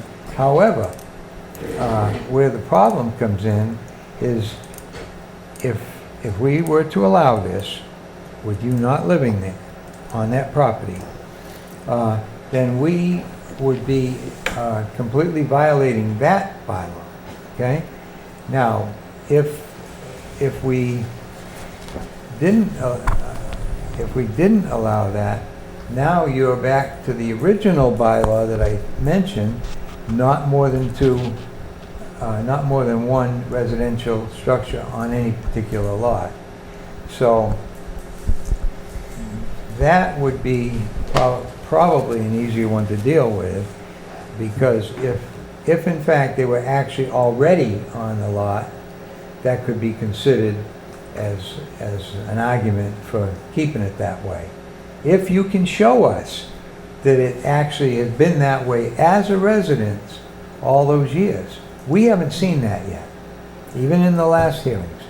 Nobody could produce any of that shows So it. specifically, what would I, if you're looking for census records, like, that was found Oh, last. it's a variety of things. It's gonna be, the card from the assessors is a piece of it.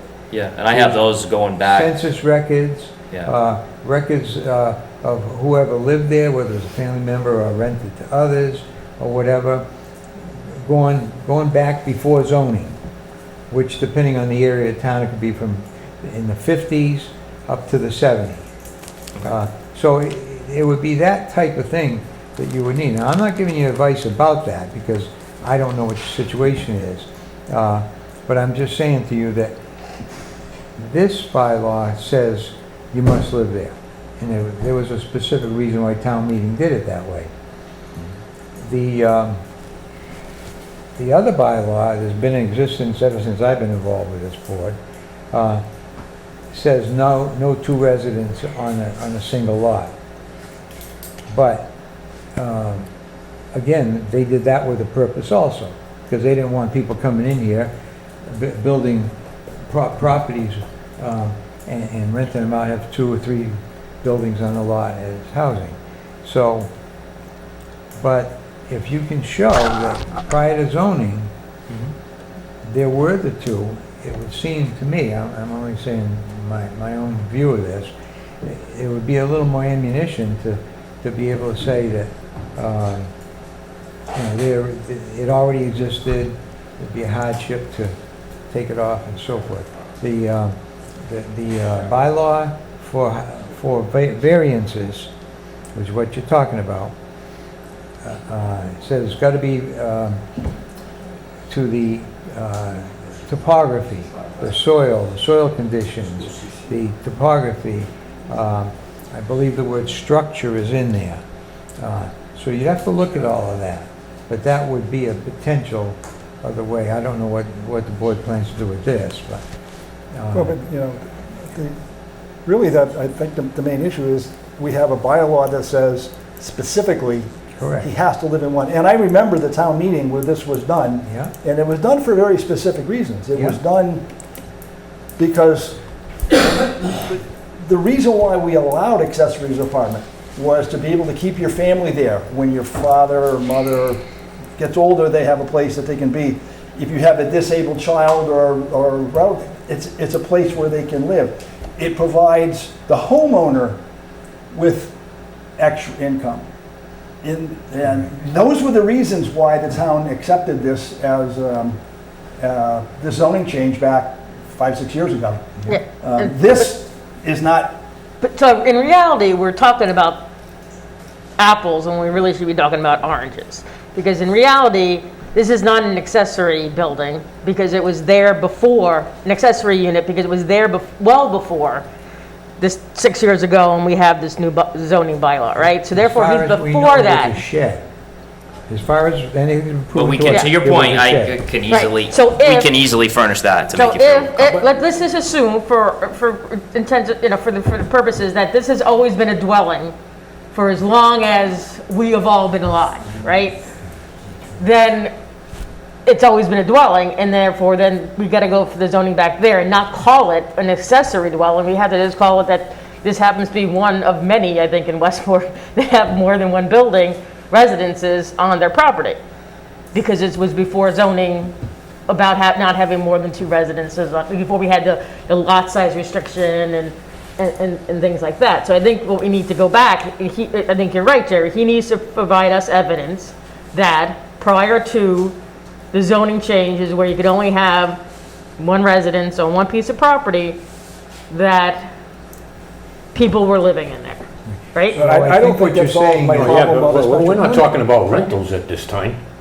People were living in there.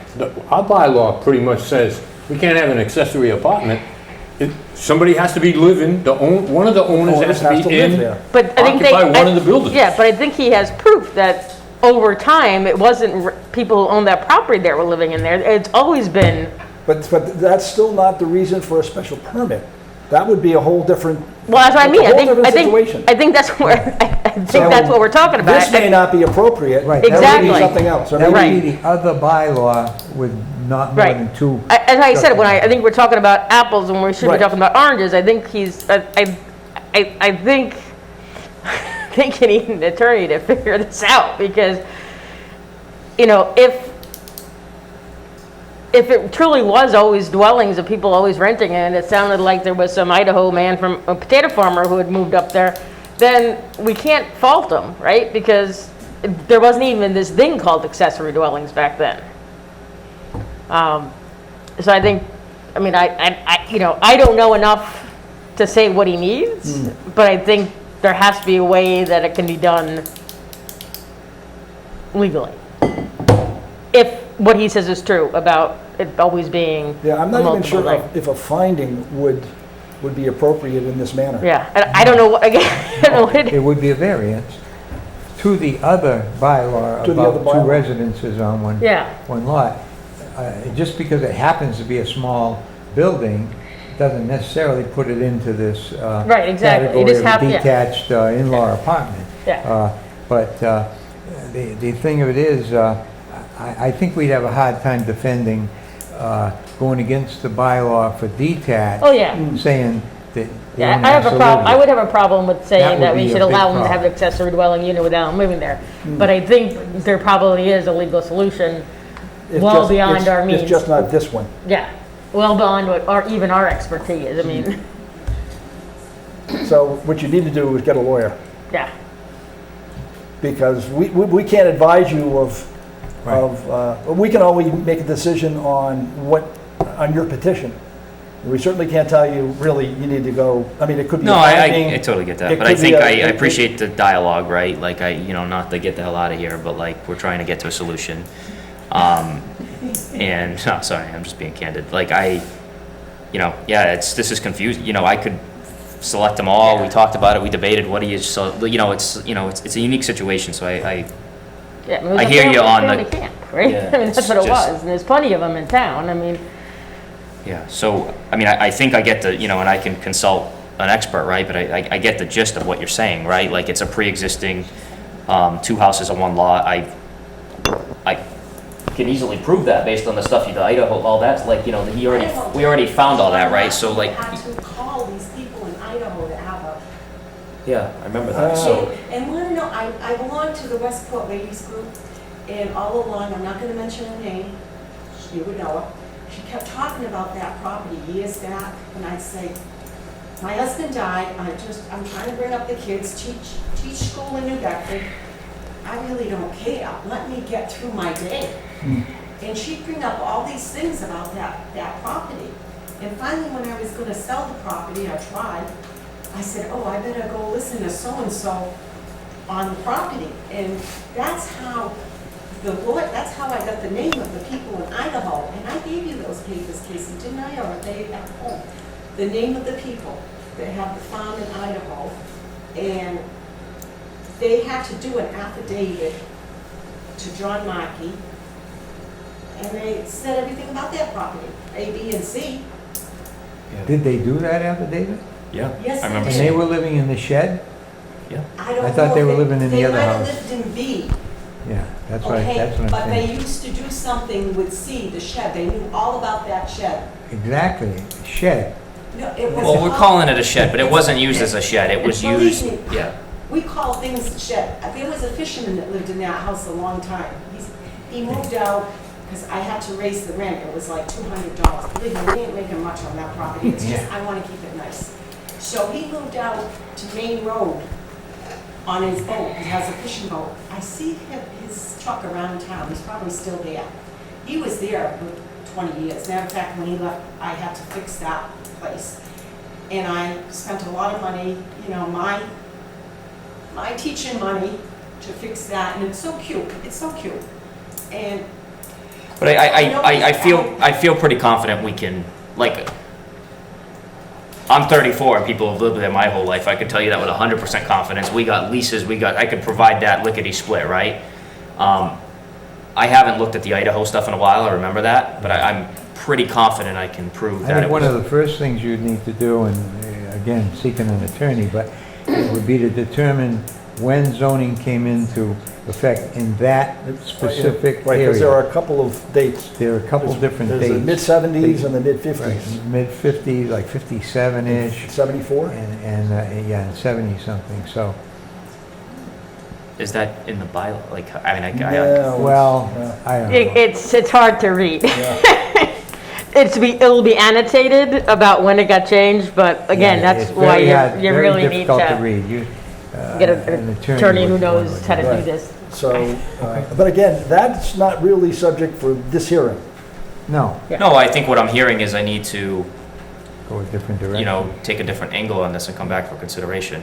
And I think that's I probably mean, the we best. haven't denied it at this point. I mean, there are, again, there are two ways that we can continue.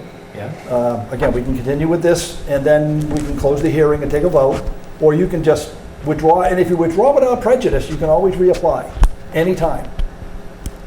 That's no harm, other than there's an application fee, but other than that, you know, it doesn't disqualify you from, or or make a time limit on when, you know, on when you could reapply. And then you could research to find out which avenue is most appropriate. Because well, I just want to make sure, I don't want to, I want to close this out as quick as I don't want to drag this on another, like, I want to be done with this. And I also don't want to kick a guy out of the house and then figure it out in 2 months and then he's out on the street, right? So like, I would like to figure this out quickly. I don't want you to be uncomfortable with the fact that, you know, so I'll decide what you said, the angle to take, but I don't want this to be a drawn out thing. Like, you know, if we're going to go down the path. Let me tell you what's going to happen. Like I said, you have two options. You can either withdraw or we can vote. Now, there's obviously two outcomes in the vote. There's either a reject or there's grant.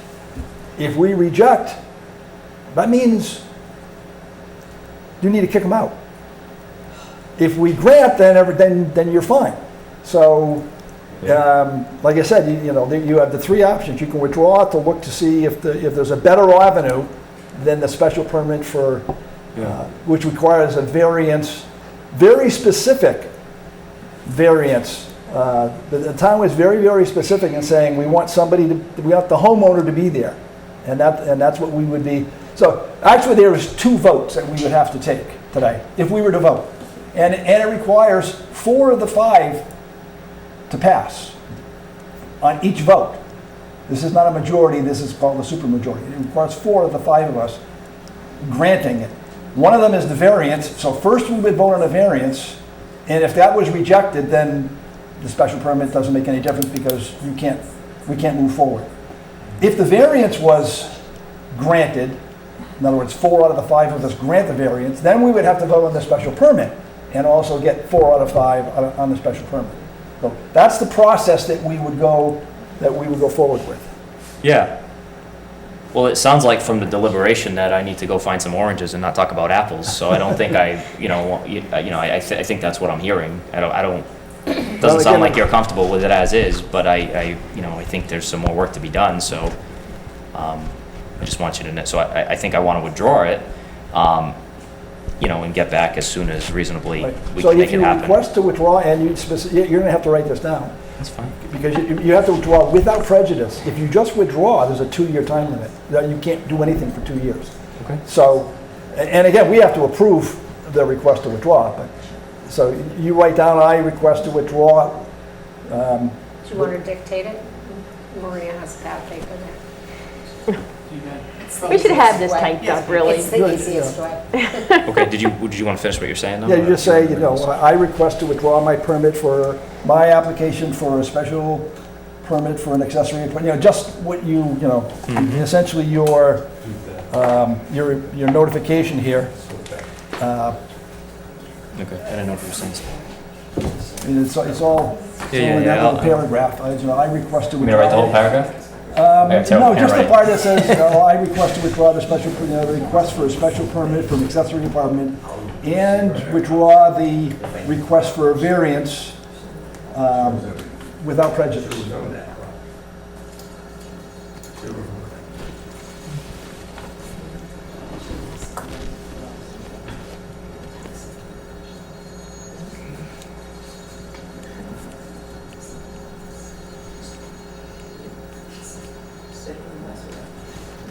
Do you think it's reasonable what I said as far as the possibility of using the other bylaw?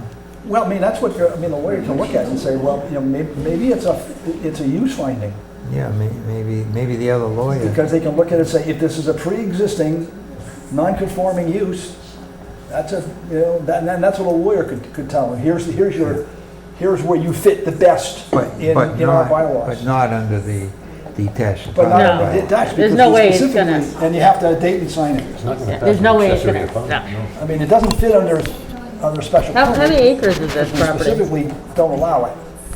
It's a half-acre lot we're talking about. Oh, So, oops. the other potential avenues that if you talk to somebody who really knows zoning is, it could be a use finding, I don't know. It could be a variance to a different part of the zoning bylaw, like the multiple family, whatever. Again, I don't want to tell you which you should be looking at, but certainly, somebody who's more versed in the legalities of all the zoning, could help you with that. And then you would be looking at something that would be like grandfathered, essentially. Yeah. Something that's already been there. You have to know how far back they were there. Do we have proof that both the house and the sub-house have been occupied? So, Yeah, that's fair. okay. I request to withdraw my request for a special permit and an accessory apartment and a variance for Condition C, the document. condition C without prejudice. I guess that's your signature, 10/26/22. So we have a request. Do we have a motion? I make a motion to accept the request to withdraw. I second it. Comment, Without comment, prejudice. discussion. Aye. All in favor, aye? Aye. Aye. Let the record show it's unanimous. So again, you can reapply the same packet tomorrow if you want, or Yeah. find a different avenue that might be more appropriate. Because this one certainly is a bit of a struggle when the bylaw specifically states that you can't do what you want to do. Yeah. Thank you for coming here. Hopefully we can clear, yes, we certainly don't. Yeah, no, I want to keep appreciate the people out. openness and, I don't want to waste your time, so I just need a little bit of time, to work with a lawyer. Find a on lawyer this. out of town, please. But, That's just my 2 cents. yeah, just know that I am taking it seriously and working on it. It's just, Thank you. I'm not trying Thank you to for that. skirt it. It's just, I know it's been followed up on a bunch of times. And I know Ralph comes to visit. Freaking tenants like, who's this Ralph guy? Like, Did you at least give him coffee? but no, I appreciate it, guys, and it's worth the time. Appreciate the guidance. Yep, okay. Thank you. Apologize if I'm a little slow. I was on business travel and I got stuck in an airport. I slept in the Atlanta airport last night. I haven't slept in 2 days, so I'm a little. But I appreciate the patience, and I just want to make this right. Like I don't want to screw around. I just, would really like to. Okay, thanks for coming. Thank you, guys. Okay, a couple of orders of business here, meeting minutes. Maria has generated the meeting minutes for September 28th, the long one. Do I have a motion to approve the meeting minutes? I'll make a motion to approve those minutes. I'll second that. All in favor, say aye. Aye. Aye. Opposed, no? Okay. There is going to be, and is it the next meeting we're going to do the letter, the thing for the tower? Yeah. The next meeting, we are going to, it is not a hearing for the tower. If you remember, No, it's for the 16th. The 16th? I thought you were talking 16th. about the fee. no, right, the 16th. The 16th. 16th, we're going to have a hearing. We got all the paperwork. As part of the settlement for the tower petition, which was granted, there were a gazillion conditions that were agreed to. 2 of those conditions required zoning board approval. One of them was essentially planting trees around the fence line, making sure that whatever trees they plant is acceptable. And the other is if they put a shed on the property, that again, the zoning board would review that and accept it. Now, all I want to know right now is, and I don't know if you've seen, that we do have paperwork on that, is do we need Robin to attend, our lawyer? That's all that's, because I don't think. I don't say think we so. don't. We're talking about Schwartz. It doesn't matter No, I think anyway. We got one here. And No, I it think- doesn't matter anyway, There's because no- they're gonna do what They they're told us we gonna can't do. say too much about it in the first place. Well, you know, we could say we don't like this, but, and by the way, one of them they aren't gonna do. There isn't gonna be a shed. Yeah. So they really picked some kind of arborvitae, kind of, whatever. I never heard of that particular tree that they want, but it's a evergreen kind of tree that's gonna go all the way around the fence. So all I wanted to know is from the board, do you feel that we need to have Robin here? And I don't. No, I think. I don't think so. No. If it was going to be a contentious issue, then I would say, yes, I would like to have my lawyer here. Yeah, I mean, Okay. we already rolled over and played dead. We are also, last year, we had, Jerry and I were part of, met with the planning board to come up with proposed zoning changes, of which 3 or 4 of them were enacted. One of these was the accessory apartment. It's getting a little late, but the planning, and I talked to the planning board about, are there any other zoning issues that should be brought to the next town meeting, which would be next April? In order for that to happen, we need to do something really quick. So there's, I know there were probably 3 or 4 There were items some that were passed tabled. over. We just didn't even consider them at town meeting, in the interest of timing and so forth. And there were a couple of things, in fact, there were several things, but there were a couple of more important ones that weren't brought at all to town meeting this time because it already had a full plate. So there are some of those, and what he's suggesting is that we reopen that discussion with the planning board to see if they want to.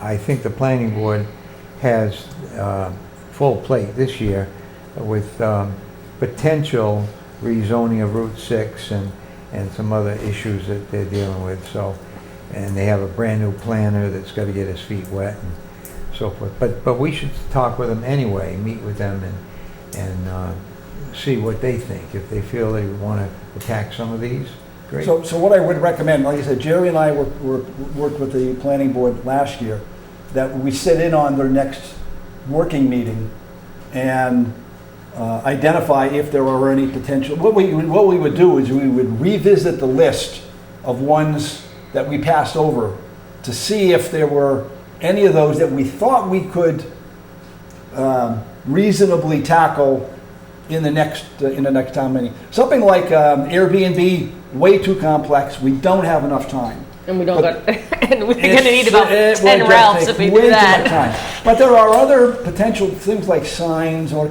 there are a couple of other ones that we might be able to. And then we would then come back to the board and say, hey, you know, what do you think? We think that that we would like to tackle. Let's just say signs. That was one that was voted down, only because it's way too complicated. Again, I'm only using that as an example. I know we have, I think most of the ones that we were mostly concerned about had passed. So if that's okay with the board, Jerry and I will go to the next planning board, and then we will report back to the zoning board what their thoughts are as far as potential changes. I find it really unlikely that we will propose a lot for the next, only because of timing. I mean, we're already almost into, it'll be November by the time we get to this. So that's when we started the accessory. That's because that was one of the first things that We actually started talking the August of that year. Yeah, we were really getting into the details when I joined. So, in November, and so- in order for this to happen, you have to we have met public with meetings, you have to, and then it has to go to, there's a sequence of events. And if you don't get this done by We met with a January, consultant. Yeah, they just talked about this consultant saying that they had time left on the paycheck or something, Right. that they still had They had a time. few hours left, yeah. And we met through the summer. We met through the summer. We were to in do the this. summertime. Yeah. So if that's okay with everybody, I mean, like I said, certainly I don't foresee that we're going to come up with anything new, but there were several that were passed over that I think we ought to at least relook at, and then maybe prioritize them to say, here are the ones that we really should, maybe not for this next town meeting, but the town meeting after, to tackle things like signs and whatever, whatever the ones that we passed over. I don't want to get too out of track. Right. Hopefully we, now that we have a new the planning board is now, fully functional, we can, maybe start to move forward. I don't want to lose the impetus we had. When we hadn't done changes in a long time. Okay, so what else? Oh, I sent a thing out about zoning petition costs. Right now, the zoning petition cost is $300 for any petition. I've looked it up, and I have no idea, but Jerry says it's been at least 15 years since Yeah, I we've would changed say. that. I talked to our attorney, and he said that we are allowed to charge a neutral fee. In other words, we can't make money on it. It's a zero-sum game. Whatever it actually costs us to do a petition, we are allowed to charge that fee. Now, I've looked at and that includes the clerical work, the mailing, the shipping, all that stuff that Maria does. All those costs are appropriate in identifying a cost for the petition fee. And again, I don't want to necessarily vote on this today. I just want to sort of, get you up to speed. I've looked at the past couple of years and the proposed budget for '24, and it averages out to be about $500 a petition. I mean, let's face it, He's all the costs pretty much right on. all the costs have gone up, and that's what it costs. The advertising fees have gone up, the postage has gone up. Maria's got a huge raise. Maria's got this humongous raise, and makes a ton of money. And we have when you average it all out now. So that's something that I just want you to think about. The other thing that Jim Hartnett suggested that we at least consider is breaking it up by petition type. Now, in other words, I know the planning board has different set fees for different kinds of things. Now, all right, let me just clarify. I don't believe there's any difference between an administrative appeal, a variance, a finding, or a special permit. I think it takes us the same amount of time. I agree. I mean, because look up at this finding for the Cadman's Neck. That took us more than, But yes, but generally a finding is a one-day, even then, 2 meetings is, Yeah. But there are a couple of situations that we know are going to take months. Things like cell towers, Yeah, things like 40B. There Can we are do a couple commercial of- versus residential? Excuse me? Can we charge the commercial folks more? Area towns, It's- other area towns do Other areas. commercial and other areas residential. do that. Yeah. I just don't know how we would, I don't know how we would do that, but again, it's something so we could just say, here's the fee schedule. The fee schedule is for admin, for special permits, but for the special permit for a cell tower, it's $1,000. For a 40B, it's $2,500, because that takes like a year. Yeah, at least. But a cell tower is always going to be commercial, right? So Yes. we could just say any commercial, like we can say $500 for. I think 500 is reasonable since hasn't been raised in 15 years, and if we talk about what the inflation's been, I think 500 is probably. We could probably get it higher. Our 40Bs were at least a couple of years. Yeah. So 40B is what again? It's when you put a development in, Affordable housing. Yeah. affordable housing. Yeah, I think that's. That's obviously not I think, sit around and I think go. we should have special permits, variances, blah, blah, blah, residential. Anything that's commercial should be 1,000, and anything that's a 40B should be 2,500 or 5,000 or whatever you think it Okay, is. so anyway, all I want to do is, I just wanted to sort of bring this up so that the next meeting, we can actually vote on it, because then, and according to town council, we have the authority to set the rate, but that then I would go to the select board, And they had to and approve then it. they would vote to approve Yeah.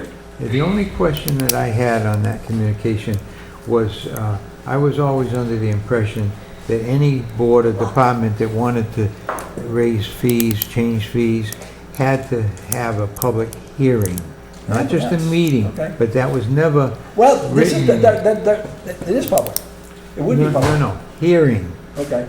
different than That's not, meeting. yeah, it is. No, no, I know, he didn't mention Didn't say that. that, yeah. But I can- I've always been led to believe Hope that your that's water's why doing okay. you'll see Yep. when, you know, say the Board of Health's gonna raise their fees, Yep. they publish a legal notice in the paper for a hearing where they're gonna discuss that. So that's the only question I would have on Yep.